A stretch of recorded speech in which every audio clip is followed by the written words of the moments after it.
It's a tuberous growth of some sort from the food cart. These look like something they cleaved from the side of Yoda's head. It's a plate of grill hair spaghetti.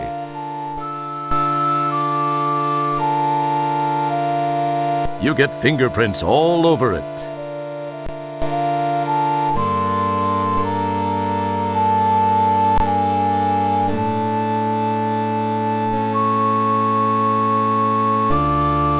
Cool.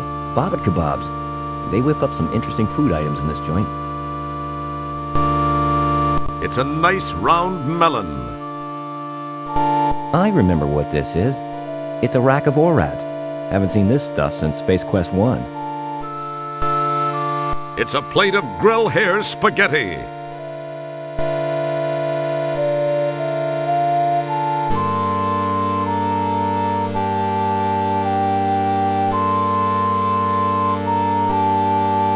Now it has some cool ears.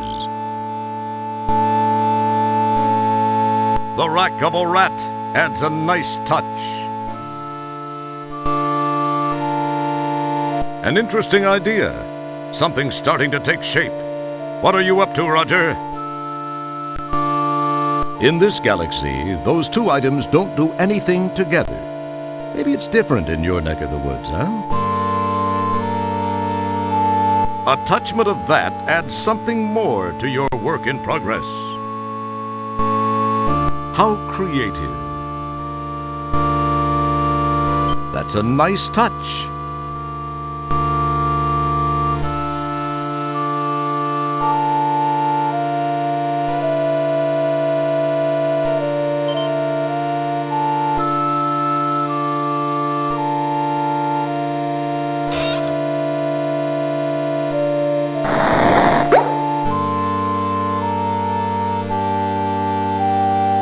Oh, I see you have a visitor.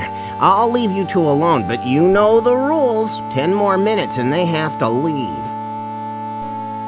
Yikes, it's a good thing Dorf's so vain about wearing his prescribed much thicker glasses. That was too close. I nearly dampened an undergarment.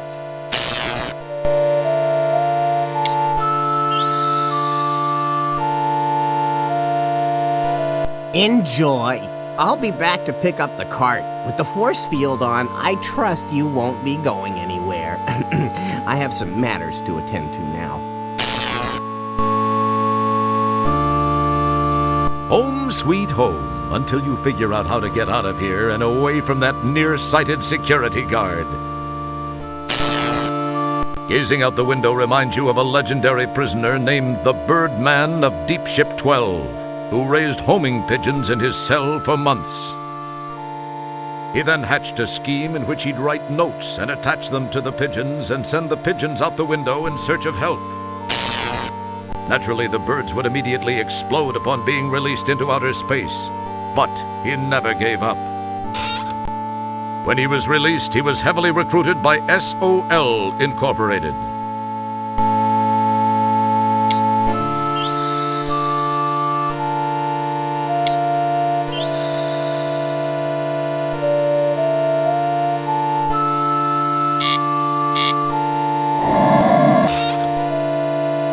Home sweet home.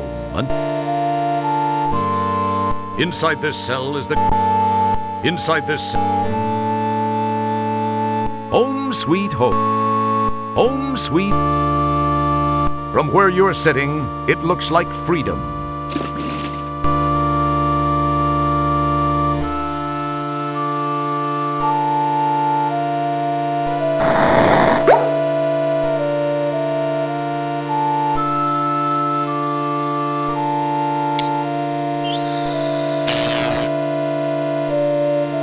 Golly, this food looks so good it might be worth becoming a prisoner for.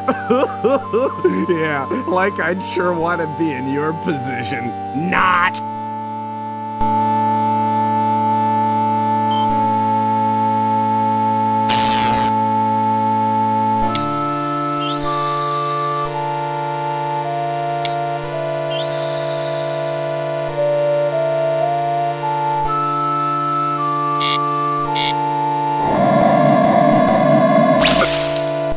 Nice work. Sometimes you actually surprise me.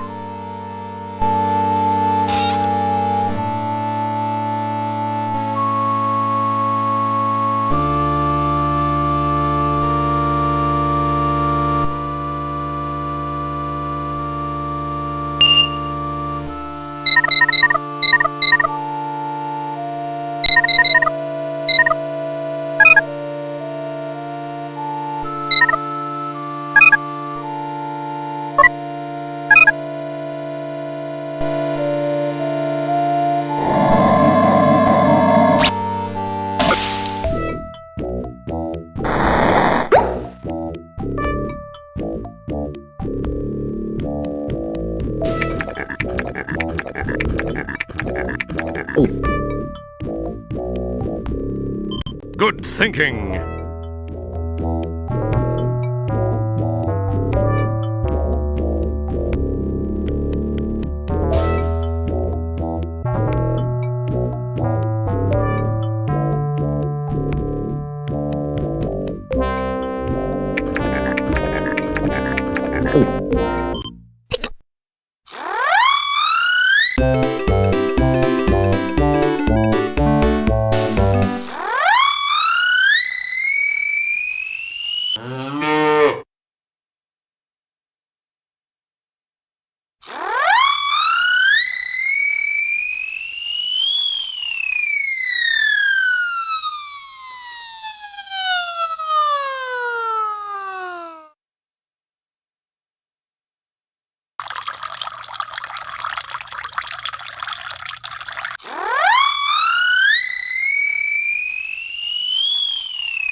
Ooh, boy, I got you with my fingers in your Kurt Russell. No, you can't get away. I got you now that you've got it. Hard to believe this is a real job. Oh, my God. So how come you're not going down? I got you with your mumbo jumbo and your hobbit chubby. Ooh, boy, if I only could, I would. Jeez, why don't you step outside, pal? I got you with this and that. I think I broke a fingernail here.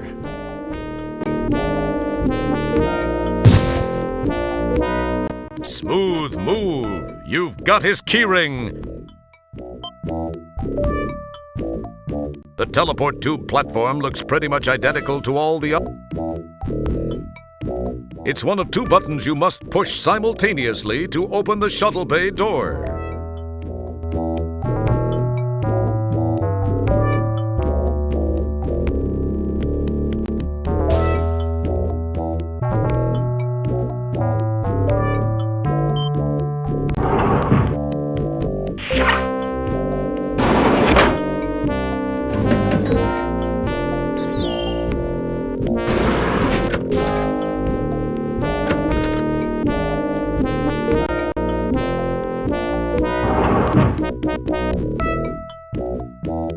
This refueling pillar signifies parking section F8. Instead of F8, this post used to have a picture of a large cartoon mouse, but Starcon removed it after being threatened with legal action by the same company that lost its shirt on Andromeda Disney, the first amusement park on Andromeda.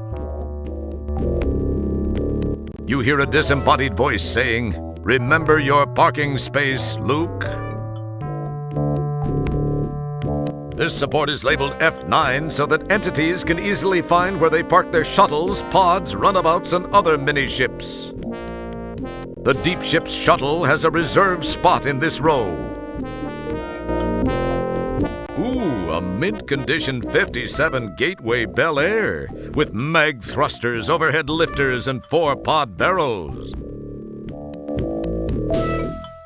This Tiberian skimmer may look intimidating, but it's seriously underpowered. And that clear steel compound cockpit is particularly vulnerable to meteorites. baryon radiation, and large insects. This baby's a sleek streak Corsair with push-button tranny and dual airbags. These balsa wood shuttles are really maneuverable, but they don't last 2 seconds in a phaser battle. It's a standard Starcon shuttle built for speed and maneuverability. Unfortunately, with a budget of only 550,000 buckazoids, they had to leave off certain amenities, like airtight seals, decent shields, and restrooms. Some guy wearing a Delco air filter on his face parked this shuttle. This Kiapian runabout strikes fear into the heart of the Japaxian Empire. It's a good compact shuttle for under 8,500 buckazoids. This workstation allows manual control of the shuttle airlock and other functions, most of which are routinely handled automatically by the ship's computers. They're incomprehensible to use, so don't even fool with them. Some woman driver parked her shuttle here and contaminated the whole deep ship with these acid-bleeding, multi-jawed exoskeletal aliens, and you had a really huge mess to clean up. Just for that, Kielbasa refused to validate her parking slip. What a beauty! A true museum-quality McKinley Ultramarine Blue Runner. It will be mine. Oh yes, it will be mine. In your dreams.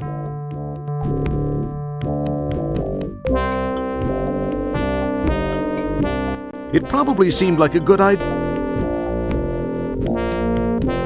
That's an it.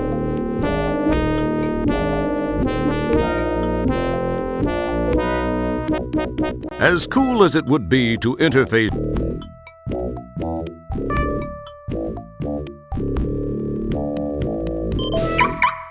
The shuttle's alarm is now deactivated.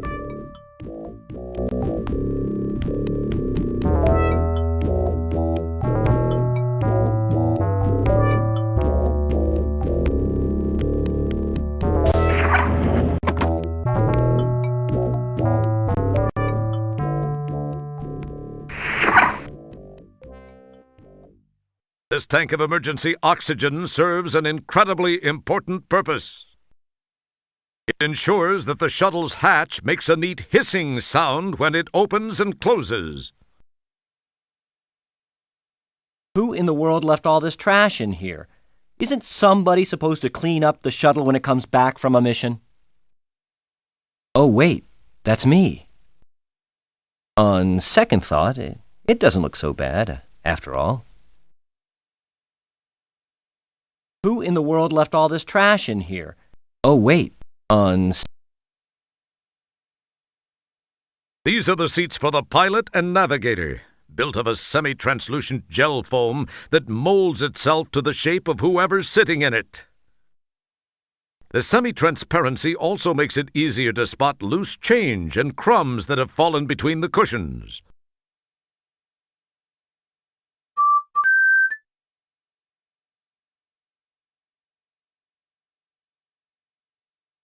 It feels slightly gritty. You suppress an urge to dust it. It feels.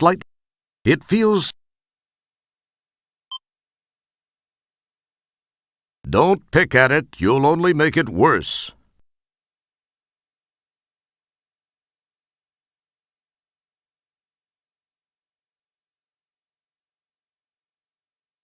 Can't you read? It's the subroutine program disk slot. Sheesh, so it's a little small. I'm so tired of hearing that. Looky there, it's the trunk handle. It appears to be a release handle for the hood of the shuttle. Cool, this button is for the Movies option package available in the DS-86 series of shuttles. Too bad Starcon was way too cheap to spring for it. Cool, this button is for the Games option package available on the DS-86 series. Too bad Starcon was way too cheap to spring for it. It says power. Could it be that this button has something to do with the power system of the shuttle? Nah, that sounds way too obvious. That's the retinal scanning unit. Upon launch initiation, the operator is asked to place his or her eye against it to be checked for proper authorization for operation. This is the shuttle's cockpit. These are navigational system readouts.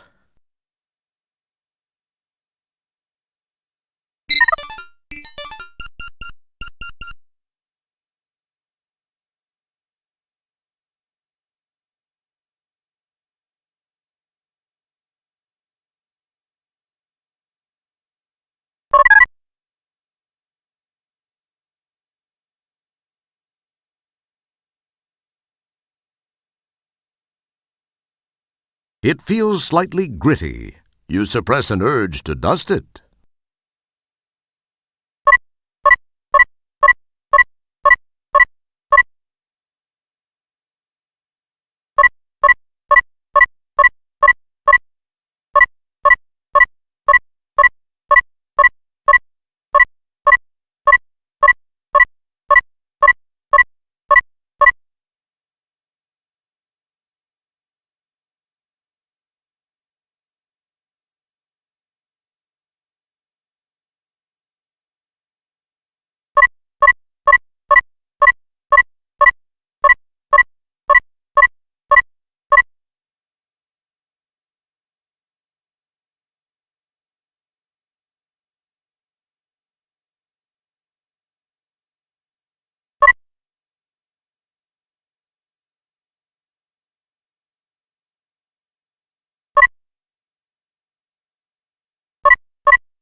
Don't pick at it, you'll only make it worse.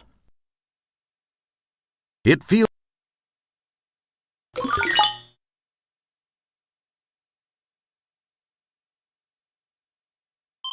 Let's see if this sucker works.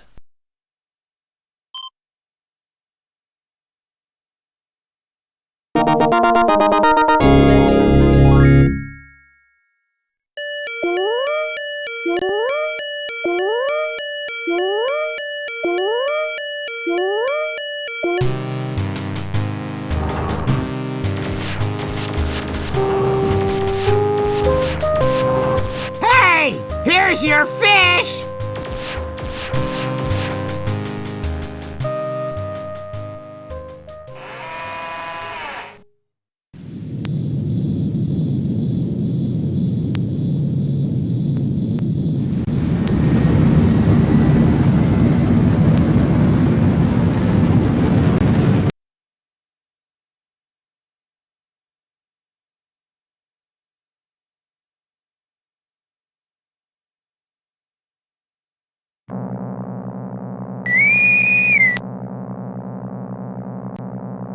Janitor Wilco, what are you doing?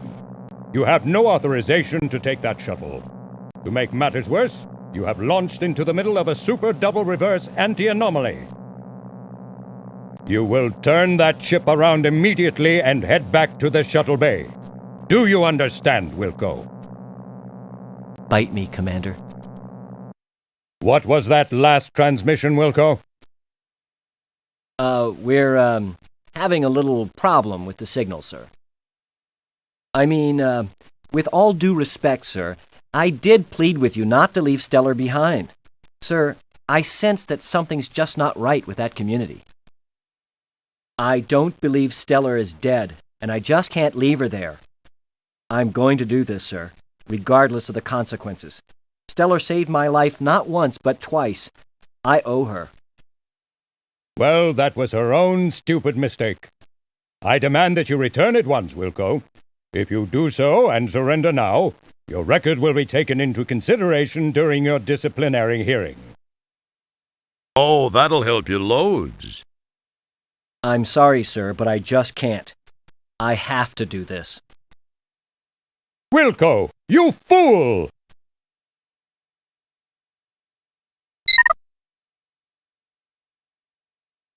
Just then, the shuttle is sucked into the anti-anomaly. Communication with the deep ship has been disrupted.